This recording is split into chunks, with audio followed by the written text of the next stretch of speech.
গিয়েছিলাম, আছে তোমার কাছে?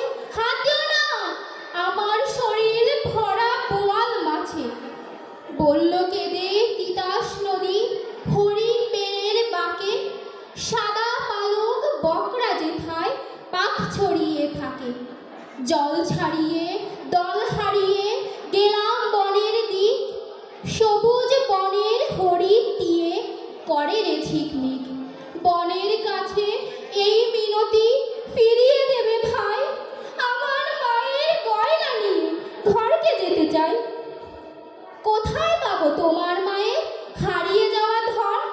আমরা তো সব পাখ পাখালি বনের সাধারণ, সবুজ চুলে ফুল পিন্দেছি, নলক পড়ি না তো। ফুলের গন্ধ চাও যদি নাও, হাত পাতো, হাত পাতো। বলে পাহাড় দেখায় তাহার আহার ভরা বুক, হাজার হরিণ পাতার ফাঁকে বাঁকিয়ে রাখে মুখ। এলিয়ে খোপা রাত্রি এলে ফের বাড়ালাম পা, আমার মায়ের গয়না ছাড়া ঘরকে যাব না। ধন্যবাদ।